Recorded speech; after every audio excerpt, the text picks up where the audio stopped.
Well, blessed Friday to you as we come with your daily encouragement, and we'll be just getting another glimpse of heaven. There's a lot of books, including a famous one most recently called Heaven is for Real. But before those books were written, there was this glimpse of heaven that the prophet John, the apostle John, we believe in some cases, was on the island of Patmos and had this vision. And it has been one of the guiding visions of what heaven looks like.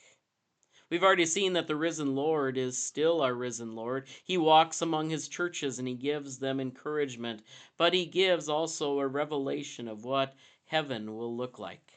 And so in chapter 5, beginning with verse 1, we have the continuation of the vision of yesterday. So if you haven't heard yesterday's, you might want to go back and listen to it.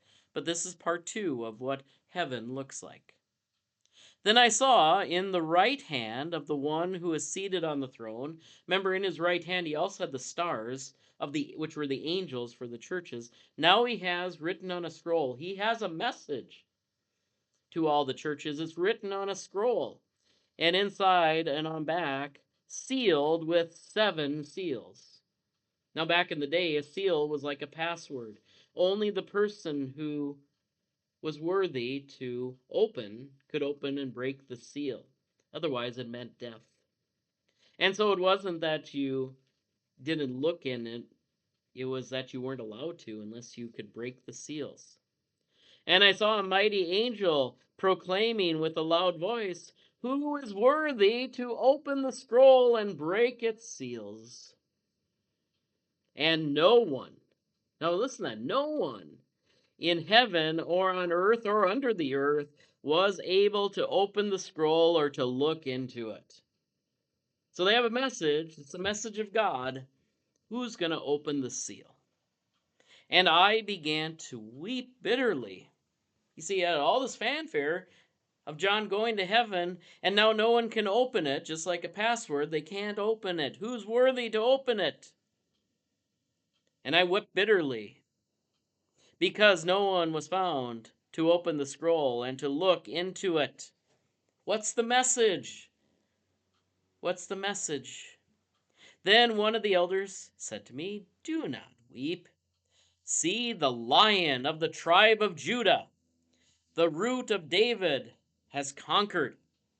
And so he can open the scroll with its 7 seals." Remember, seven's the number of completeness, and it is the Lion of Judah.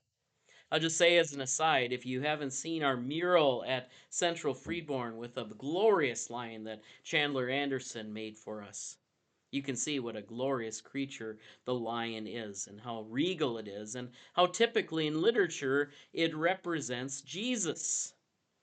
But here is something that some of us miss because we get caught up in the language. It's a lion that John expects to see. He hears a roar of a lion, and he sees something else when he turns around. And that's what I find so interesting about this passage. Then I saw in between the throne and the 4 living creatures and among the elders, is he going to see the lion? He sees a lamb. A lamb standing as if it had been slaughtered. So it's not even a pure lamb, it is a slaughtered lamb. In our representation at Central Freeborn, we have a lion and a lamb snuggling with each other, and that's an image of peace. But this is an image of a lion that we expect to roar, and instead we see a slaughtered lamb. So, having 7 horns, meaning perfect power, horn is a symbol of power, 7 eyes, a symbol of wisdom, perfect wisdom, which are the 7 spirits of God sent into all the earth. They are the ones to bring power and knowledge to the Lord. He went, this is the Lamb, and took the scroll from the right hand of the one who is seated on the throne. Now, okay, this is a slaughtered lamb, so it's alive. How does he take it? We assume by the mouth because it's a lamb taking it, but like I said, There's a lot of images going on even before there is an exact description. And when he had taken the scroll, the 4 living creatures and the 24 elders fell before the Lamb, each holding a harp and golden bowls of incense, which are the prayers of the saints. You see, what we should also be thinking about is what we do in worship. In the ancient world, and in still some churches, in the West it isn't as common, but incense is usually brought. You see, we're supposed to experience God in all of our senses, and so incense we are to smell. And the prayers of the saints, and that's what we do on Sunday morning. We lift up our prayers.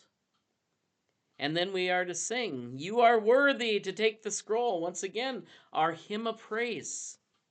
And to open the seals. See, the hymn of praise is not just an add on, it is where we are imitating, reflecting what's going on in heaven. For you were slaughtered by your blood, you ransomed for God, saints from every tribe and language, and a people and a nation. And you have made them to be a kingdom, a priest forever, our God, and they will reign on earth. And then I looked, and I heard the voice of many angels surrounding the throne, and the living creatures and the elders. They number myriads and myriads. That means a lot, and thousands of thousands, singing with one voice. And here's that hymn, our hymn of praise. Worthy is the Lamb that was slaughtered, who was slain, to receive power and wealth and wisdom and might and honor and glory and blessing. Now, for those of us who go to a Lutheran church, we know, hey, that's the hymn of praise I know, right? And then I heard every living creature in heaven and on earth and under the earth and the sea and all of them singing. You see, this part of the service is us imitating the book of Revelation. This is us imitating the worship section. See, this book is more than just about prophecy and strange vision. It is a glimpse into heaven and how we participate with our worship. To the one seated on the throne, again goes the song, to the Lamb be blessing and honor and glory and might forever and ever. And what do the 4 living creatures say? The 4 gospels, the 4 testimonials. They say, Amen, let it be so. And the elders, all 24 of them, worshiped. My friends, this is the first vision of heaven that John gave.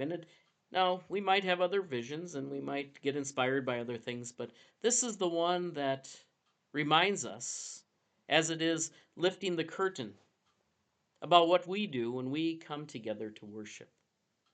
We lift up our prayers of the saints. We hear the encouraging word of the 4 living creatures, the gospel, Matthew, Mark, Luke, or John, some of the other scriptures. We sing the hymn of praise that we have here. We also participate in the food of heaven, come down to earth in bread and wine. We welcome people under the mighty waters of baptism.